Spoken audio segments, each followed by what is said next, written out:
ہندوستان کے باپو کہلانے والے گاندھی جی نے تقسیم ہند کے بعد بھارت میں مسلمانوں کے قتل اور سردار پٹیل کی جانب سے پاکستان کے حصے میں آنے والے اثاثے لوٹانے میں پس و پیش سے کام لینے کے خلاف تا دم مرگ بھوک ہڑتال کی، جس کے باعث انتہا پسند ہندو ان کے مخالف ہو گئے اور بالآخر 30 جنوری 1948 کو ہندو انتہا پسند نتھو رام گوڈسے نے دن دہاڑے گاندھی جی کو قتل کر دیا۔ موہن داس کرم چند گاندھی کو مہاتما کہا جاتا تھا۔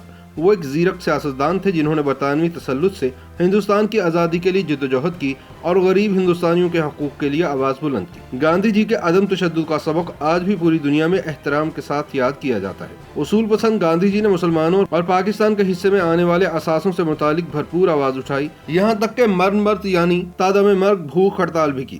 یاد رہے کہ پاکستان کو اس کا جائز حصہ دینے میں پس و پیش سے کام لیا جا رہا تھا اور مہاتما گاندھی نے اس کی مخالفت کی تھی۔ گاندھی کا موقف اور ان کا یہ مرن برت اتنا اہم تھا کہ اس کی قیمت انہیں اپنی جان کی صورت میں چکانا پڑی۔ پاکستان کے قیام کے فوراً بعد مسئلہ کشمیر کے ساتھ ساتھ جو بڑا مسئلہ پاکستان اور انڈیا کے درمیان نزاع کا باعث بنا وہ اثاثہ جات کی تقسیم کا تھا۔ معروف مورخ زاہد چودھری نے اپنی کتاب پاک بھارت تنازع اور مسئلہ کشمیر کے آغاز میں لکھا ہے کہ قیام پاکستان سے پہلے یہ فیصلہ ہوا تھا کہ تقسیم ہند کے بعد دونوں ملکوں کی کرنسی 31 مارچ 1948 تک مشترکہ رہے گی۔ اس کے بعد پاکستان 6 مہینے کے اندر ہندوستانی کرنسی کی جگہ اپنی کرنسی رائج کر دے گا۔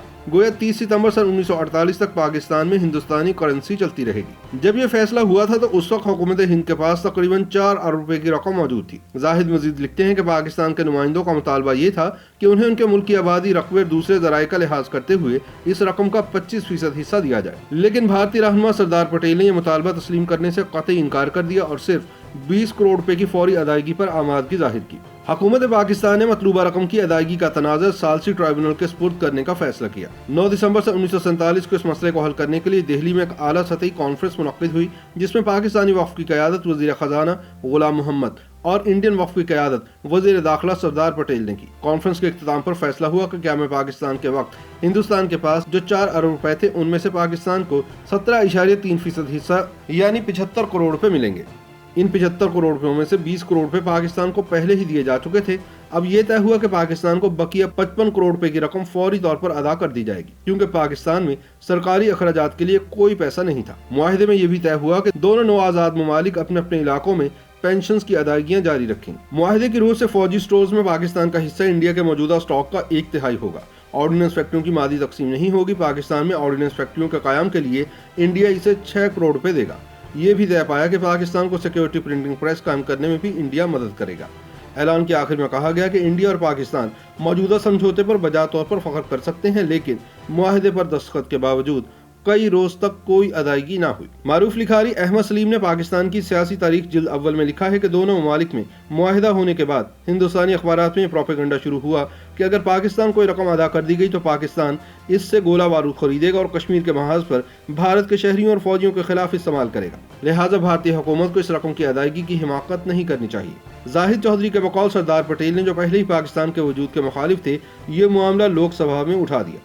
انہوں نے پاکستان کے واجبات کی ادائیگی کے معاملے کو کشمیر کے تنازع کے تصفیے کے ساتھ نتھی کرنے کی کوشش کی اور پھر 12 جنوری 1948 کو ایک پریس کانفرنس میں کھل کر اعلان کر دیا کہ کشمیر میں لڑائی کے دوران ہندوستان کی جانب سے پاکستان کو کسی رقم کی ادائیگی کی توقع نہیں کی جا سکتی۔ ان کی دلیل بھی وہی تھی جو اخبارات کے ذریعے پہلے ہی عوام الناس تک پہنچا دی گئی تھی کہ اگر یہ رقم پاکستان کو ادا کی گئی تو وہ اسے کشمیر میں ہندوستان کے خلاف جنگ میں خرچ کرے گا۔ دراصل یہ فیصلہ تنہا سردار پٹیل کا تھا۔ ایسے میں لارڈ ماؤنٹ بیٹن، جو ہندوستان کے گورنر جنرل تھے، انہوں نے اس فیصلے کی مخالفت کی۔ ان کا موقف تھا کہ جس وقت 55 کروڑ روپے کی ادائیگی کے معاہدے پر دستخط کیے گئے تھے، کشمیر کے محاذ پر لڑائی اس وقت بھی جاری تھی، لہٰذا ایسا کرنے سے ساری دنیا میں ہندوستان کی بدنامی ہوگی۔ زاہد چودھری لکھتے ہیں کہ سردار پٹیل کے بدلتے ہوئے موقف کے بعد نہرو نے گاندھی سے روزانہ ملاقات کا سلسلہ شروع کیا، جس کا نتیجہ نہرو کے حق میں بہت اچھا نکلا، کیونکہ ستمبر 1947 کے بعد گاندھی بظاہر فرقہ وارانہ فسادات، رشوت ستانی اور دوسری بدعنوانیوں کی وجہ سے کچھ بددل ہو گئے تھے۔ وہ ہندوستانی مسلمانوں کے بارے میں پٹیل کی تقریروں سے بھی ناخوش تھے۔ وہ لکھتے ہیں کہ ابوالکلام آزاد کی رائے میں گاندھی کی پٹیل سے بدلنے کی وجہ یہ تھی کہ پٹیل بہت خودسر اور گستاخ ہو گئے تھے۔ وہ گاندھی سے توہین آمیز لہجے میں بات کرتے تھے۔ دہلی میں مسلمانوں کو قتل عام جاری تھا، جس پر نہرو بہت پریشان تھے۔ مسلمان اقلیت کے کئی ماہ تک قتل عام جاری رہنے سے ساری دنیا میں ہندوستان کی بدنامی ہو رہی تھی اور پاکستان کو سیاسی طور پر اس کا فائدہ پہنچ رہا تھا۔ بالخصوص تنازع کشمیر کے سلسلے میں پاکستان کے موقف کو تقویت مل رہی تھی۔ برطانوی اخبارات ہندوستان اور پاکستان کے درمیان جنگ کی پیشگوئی کر رہے تھے۔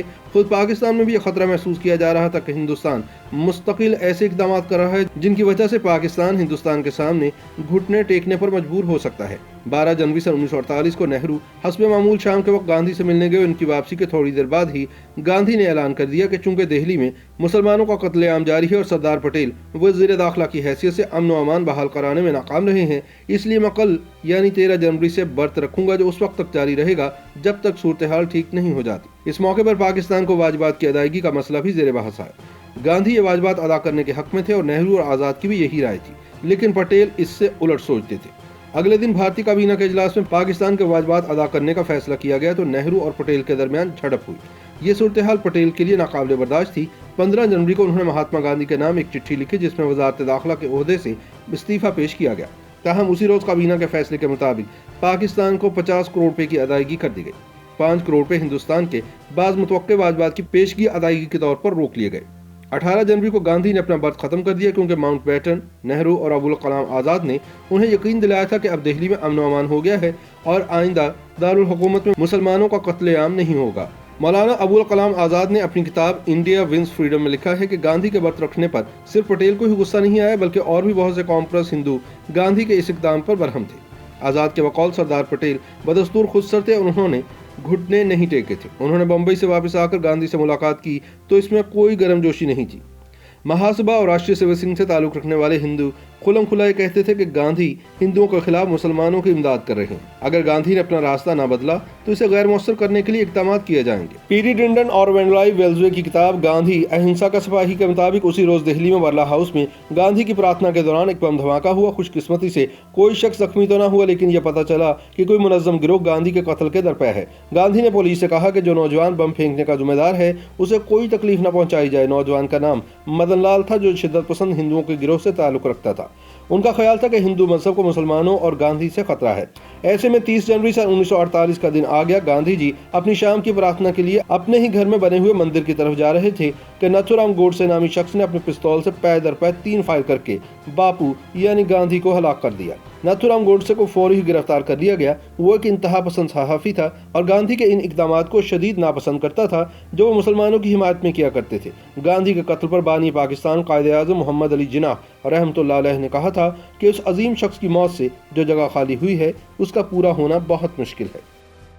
YouTube پر گوگلی نیوز دیکھنے کے لیے youtube.com کی سرچ بار میں googly news T V type کریں۔ گوگلی نیوز کے پیج پر سرخ رنگ کے سبسکرپشن والے بٹن پر کلک کرنا نہ بھولیے۔ YouTube پیج پر اپلوڈ ہونے والی ویڈیوز سے باخبر رہنے کے لیے بیل آئیکن پر کلک کیجیے۔ آپ کو ہر نئی ویڈیو کے بارے میں نوٹیفیکیشن موصول ہو جائے گا۔